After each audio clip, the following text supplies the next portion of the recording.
Bonjour, soyez les bienvenus sur France 3 Paris-Île-de-France pour votre émission politique du dimanche matin. Le salon de l'agriculture vient de s'ouvrir porte de Versailles dans un contexte de sécheresse, dans un contexte également de fin des néonicotinoïdes avec des betteraviers en Île-de-France qui sont très inquiets pour l'été prochain. Nous allons en parler avec notre invité, le député Renaissance du Val-de-Marne, Frédéric Descrozaille. Bonjour. Bonjour. Spécialiste des questions agricoles, vous êtes l'auteur d'un projet de loi sur les négociations commerciales entre industriels de l'agroalimentaire et grande distribution. Le texte vient de passer l'étape Sénat et renvoyé en deuxième lecture à l'Assemblée nationale. On en parlera dans cette émission et puis sur ce point vous débattrez avec Olivier Andrew, chargé de mission alimentation et agriculture au sein de l'UFC Que Choisir, l'Union des consommateurs qui craint une plus forte inflation dans les supermarchés après l'application de cette loi, débat donc à retrouver en fin d'émission. Mais d'abord, on va pas parler de l'inauguration du salon de l'agriculture puisque nous enregistrons cette émission avant la visite du président de la République. On va donc parler seulement, si je puis dire, de la question de l'eau. Elle a manqué cet été et elle manque aussi cet hiver. Plus d'un mois sans précipitation, du rarement vu. En tout cas, nous avons l'hiver le plus sec depuis 1959. L'eau est peu tombée, si bien que l'on craint des restrictions dès le mois de mars. C'est ce qu'a annoncé Christophe Béchu, ministre de la Transition écologique et de la cohésion des territoires. Des décisions soft plutôt que des décisions hard. Au dernier moment, c'est une révolution dans la gestion de l'eau? Je ne pense pas qu'on puisse parler de révolution. En tout cas, c'est une saine façon d'approcher les choses parce que, toute chose égale d'ailleurs, ce qu'on a connu cet hiver avec l'électricité, il a été annoncé, on a un peu crié au loup en disant attention, on risque d'avoir des coupures. Bon, le danger est passé. Il y a eu une chute de la consommation d'électricité par les entreprises et par les ménages. C'est une très bonne habitude qu'il faudra garder. Parce que ça a un impact évidemment sur l'énergie, ça a un impact aussi sur le prix et l'équilibre du marché. Si je fais la comparaison avec l'eau, de la même manière, il y a des restrictions dont il faut prendre l'habitude dès tout de suite. Là, on a eu un hiver extrêmement sec et la végétation va se mettre à pomper dans les sols. C'est-à-dire qu'on pourrait s'en sortir un peu mieux s'il tombait des trombes d'eau là dans les 15 jours qui viennent. Voilà, mais c'est pas annoncé. Et du mois qui suit. Bon, et on sait qu'on va en manquer. Donc c'est très sain d'annoncer que c'est dès tout de suite qu'il va falloir prendre l'habitude d'une sobriété dans la consommation. Ça a été le cas de l'énergie d'hiver, il faut que ce soit le cas de l'eau au printemps d'ici l'été prochain. Sobriété peut demander à l'agriculture. On ne peut pas imposer des restrictions de consommation de l'eau y a pas de très forte à l'agriculture. Il n'y a pas d'agriculture sans eau. Non, il n'y a pratiquement pas de métier qui soit autant réglementé que l'agriculture. Franchement, vous voulez vous installer pour faire après n'importe quel métier, vous êtes assez libre. Sur l'alimentaire, vous avez un tombereau de responsabilités et de règlements que vous devez respecter. L'agriculture est ultra réglementée. Et dans le rapport à l'eau, ça fait très longtemps en France qu'on n'est pas très bon là-dessus. Quand on compare avec les Espagnols, ils interviennent 10 fois plus que nous sur leur propre réseau hydrique. Ils en ont pris une habitude. Il y a Castilla-La Mancha, il y a des situations qu'on ne connaît pas encore, je dirais, puisque en projection du GIEC, on peut penser que le sud de la France va connaître un assèchement, en fait, une aridité qu'on n'a pas encore. Donc, je pense à la vallée de l'Eau, de la basse vallée du Rhône. Donc, il faut qu'on prenne l'habitude de manière apaisée, c'est-à-dire en écoutant tous les acteurs, sachant qu'on a souvent des dialogues de sourds qui sont assez violents, pardon de dire comme ça, pour qu'on puisse permettre aux opérateurs d'intervenir sur une gestion qui tienne compte de tous les usages, y compris domestiques, y compris industriels, y compris agricoles, mais qu'on intervienne sur le cycle de l'eau, c'est indispensable. Une agriculture qui a besoin d'eau, même quand elle manque. Et une réalité, c'est les nappes phréatiques. Le GIEC, on en parlait, prévoit entre 10 et 40% de baisse du niveau de nos cours d'eau d'ici à 2050. Les cours d'eau alimentent aussi les nappes phréatiques, qui alimentent elles-mêmes les cours d'eau. Et ces bassines puisent en hiver dans les nappes phréatiques qui, on le voit cet hiver, sont à un niveau bas. Qu'est-ce qu'on fait? Est-ce qu'on continue à autoriser ces bassines? Là, en l'occurrence, elle n'était pas autorisée. Donc, si on sort de ce cas particulier, s'agissant des bassines, il y a deux choses que je voudrais dire. La première chose, c'est que oui, le GIEC annonce une baisse du niveau de l'étiage des cours d'eau en France. Mais, paradoxalement, une hausse des précipitations. C'est-à-dire qu'il va tomber plus d'eau, mais le cycle de l'eau est tel qu'il en restera moins dans le sol. Donc, l'eau qui tombe, on va avoir des accidents, en fait, plus d'inondations, plus d'orages, plus de risques au moment où il tombera beaucoup d'eau. Mais est-ce que cette eau, justement, il faut la récupérer? Justement. On ne doit pas s'interdire de se demander comment la récupérer. Et à propos des bassines, le plastique, en fait, les bâches, posent un vrai problème a raison et des oppositions qui doivent être entendues. Il y a d'autres façons de faire des bassines en France où on ne met pas de bâches et on reconstitue des zones humides qui permettent d'alimenter les nappes phréatiques, mais d'avoir une réserve en eau quand il en est beaucoup tombé. Donc, il ne faut pas s'interdire de réfléchir, il ne faut pas s'interdire d'avancer et de prendre des décisions. C'est-à-dire que, de toute façon, le changement climatique est tel qu'on ne préservera pas en l'état ce que nous connaissons. Est-ce qu'il faut quand même, parce que c'est vrai que quand on entend les opposants à ces bassines, on nous dit qu'il faut changer d'agriculture, changer d'espèce, de semences, prendre des semences qui sont moins consommatrices d'eau. Est-ce que ce débat, il a lieu d'être? Oui, il a lieu d'être. Après, les gens qui donnent des leçons sur les métiers des autres, hein, voilà.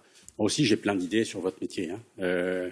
Mais bon, donc il faut, oui, d'accord. C'est pas du jour au lendemain qu'on fait de la sélection variétale. Il y aura des introductions de variétés tropicales. Il va y avoir des changements de pratique, il va y avoir des déplacements de production. On produit du blé dur traditionnellement en France, dans le sud. Probablement que dans les décennies qui viennent, ça va remonter. On va peut-être se retrouver avec des abricotiers en Île-de-France dans pas très longtemps et de la vigne à Dunkerque. Bon, ça ne va pas se faire du jour au lendemain. Et techniquement, les solutions possibles, il faut qu'elles soient économiquement viables, c'est-à-dire qu'il y ait des débouchés commerciaux qui permettent d'investir, de couvrir les investissements et de dégager du résultat. Ça ne se fait pas du jour au lendemain. Le pas de temps agricole est long. Et donc, autorisation qui ne devrait pas être délivrée. En 2020, il n'y a pas eu de néonicotinoïdes. Résultat, les rendements ont été divisés par 2. Est-ce qu'il faut s'attendre à revivre la même situation l'été prochain? J'espère pas, parce que c'est dévastateur. Et là, ce qu'on met en danger, c'est effectivement une filière. Il y a un point qui est vraiment important, c'est que des agriculteurs spécialistes betteraviers qui ne font que ça n'existe pas. La betterave, on fait quelque chose avant, on fait quelque chose après, on fait quelque chose en même temps quand on est agriculteur. Et donc, en fait, les décisions que prennent les agriculteurs de planter ou de ne pas planter, en fonction des risques qu'ils prennent, c'est une multiplication de micro-décisions individuelles qui font qu'après ça, vous avez des usines qui manquent de millions de tonnes. C'est ça le danger. Donc, et le sucre, les gens, ils en prendront quand même. C'est une caricature. On interdit des trucs, mais ce qu'on s'interdit de faire, on l'importe. Oui, c'est ça, il y a un enjeu de souveraineté alimentaire. Comment vous expliquez cette situation où la France ne va pas pouvoir utiliser de produits à base de néonicotinoïdes alors que nos voisins européens vont pouvoir le faire? On s'est foutu tout seul une balle dans le pied. Alors, il y a deux choses. D'une part, la décision de la Cour de justice s'applique quand même à tout le monde. Alors, elle est difficile à interpréter, c'est très technique, hein, c'est du juridisme. La Cour de justice interprète le droit communautaire et la façon dont elle interprète, c'est encore sujet à interprétation. C'est compliqué. En fait, c'est des questions d'urgence. La Cour de justice dit que l'enrobage, par définition, c'est une anticipation. Ça ne peut pas donc être invoqué pour traiter une situation d'urgence. C'est un peu ça que dit la Cour de justice. Donc, c'est analysé aujourd'hui par les ministères pour savoir comment on l'applique et est-ce qu'il est quand même possible de déroger en urgence. Mais en attendant, il faut rassurer les planteurs pour qu'ils plantent, pour que les usines soient approvisionnées sur la filière sucre. Et en France, nous avions surtransposé ce qui s'applique au niveau européen, avant d'y revenir en 2020, dans une loi où on interdisait radicalement les néonicotinoïdes, une loi qui était prise mi-des années 2010, et qui allait plus loin que ce que nous interdit le droit communautaire. Marc Fesneau, on a décidé en 2016, sans alternative connue ni programme de recherche, de tout interdire. On en mesure aujourd'hui la portée. Absolument. On est allé trop loin en 2016 quand on a voulu interdire tous les néonicotinoïdes. Je pense. En même temps, on l'a fait aussi pour les abeilles, qui sont essentielles pour la biodiversité. Tout à fait. Mais rien n'est tout blanc et tout noir. Jacques Chirac disait la maison brûle. Quand un immeuble est en feu, on ne sort pas de l'immeuble en hurlant dans la panique et dans le désordre, sinon il y a des blessés. Donc la maison brûle. Là, il s'agit d'environnement. Les néonicotinoïdes sont un danger pour l'environnement et la biodiversité. Il faut sortir en bon ordre. En bon ordre, c'est ne pas faire comme victime la filière sucre dont on a besoin. Mais on n'aura pas de... On parle de quoi? 2026 peut-être pour des véritables alternatives? Les alternatives techniques en termes de sélection variétale, certainement pas avant 2026. Économique, c'est encore autre chose.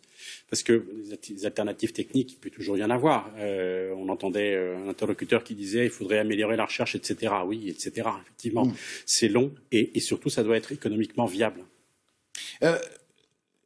La situation, c'est que les étrangers vont pouvoir disséminer à l'air libre un certain type de néonicotinoïdes. Est-ce que ça, nous, on pourrait le faire en France? Alors, tout dépend de l'interprétation que l'on fait de cet arrêt de la Cour de justice, mais il y a une interprétation qui laisse penser que oui, c'est-à-dire que s'il y a urgence, c'est-à-dire accident sanitaire et donc danger sur les récoltes en urgence. Si on se voit qu'il y a trop de jaunisses, on pourrait potentiellement les utiliser. Voilà. Mais c'est à l'air libre.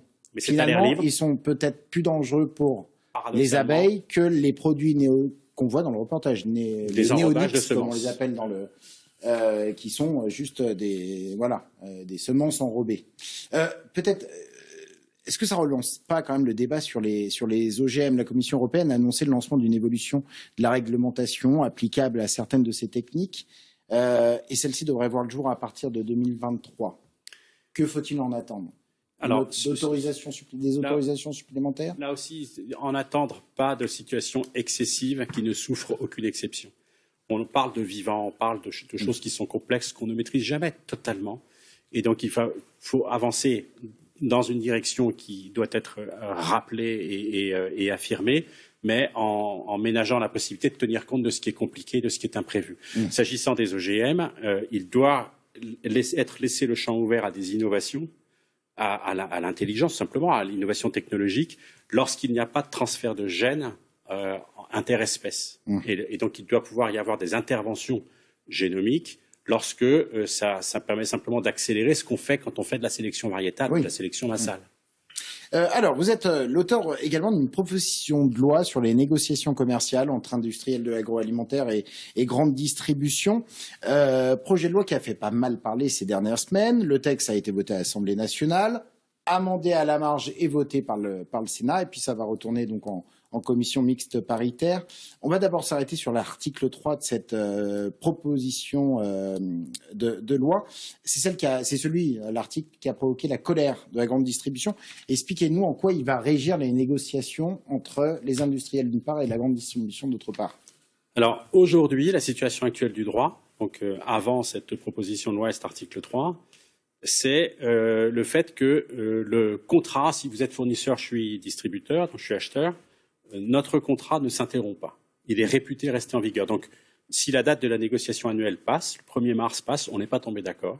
En fait, ce sera les prix de l'année précédente qui vont s'appliquer. Exactement. Et moi, industriel... Vous êtes obligé de me livrer. Si je passe commande, vous êtes obligé de me livrer. Et donc, si vous arrêtez de me livrer en disant « mais non, parce que moi, le prix ne me va pas », je vous mets au tribunal et en référé, et le tribunal, le juge vous dit « mais vous n'avez pas le droit de vous faire justice vous-même, il faut livrer ».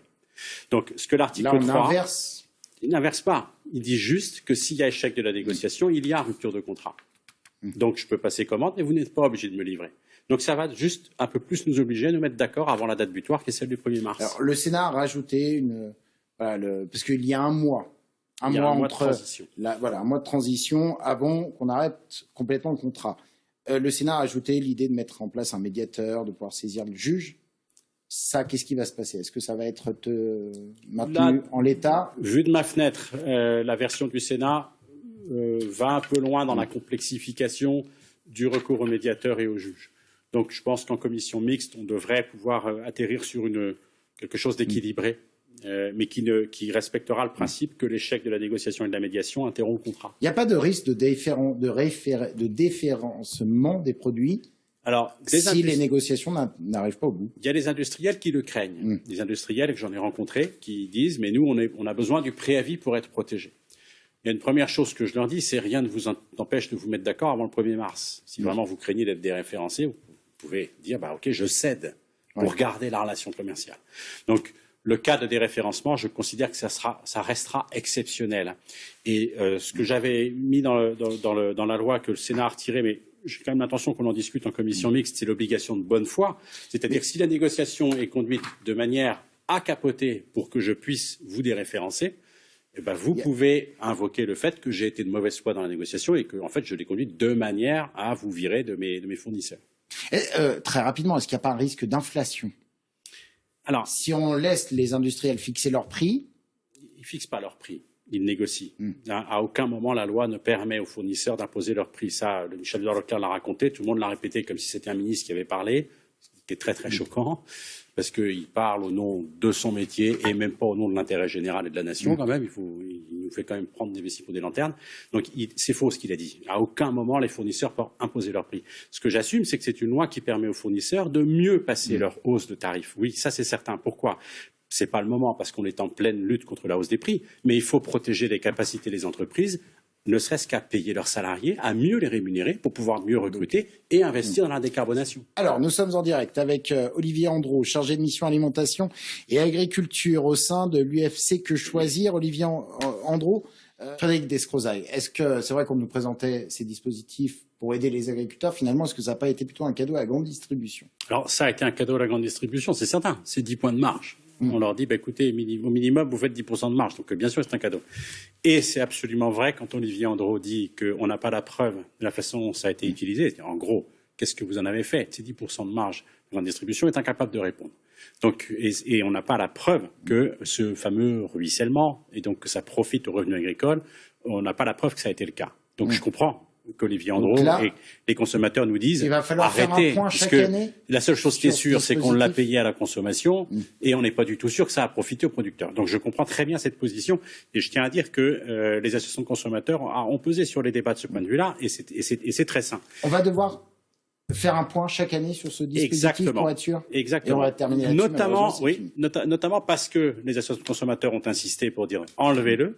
Cette pression fait que c'est tous les ans que ça va être vu de près. Et ce que j'ai constaté, c'est que les fournisseurs, unanimement, disaient ne l'enlevez pas, sinon ça va être pire. La guerre des prix va être relancée et c'est nous qui allons payer le manque à gagner de la grande distribution. Bon, malheureusement, on aurait pu continuer ce débat, mais on est arrivé à la fin de notre émission. Merci beaucoup Frédéric Descrozaille d'être venu. Merci Olivier Andreau d'être intervenu dans notre émission. Tout de suite, l'essentiel de l'information en Ile-de-France, puis la suite de Dimanche en politique avec Francis Letellier. Très bon dimanche à vous.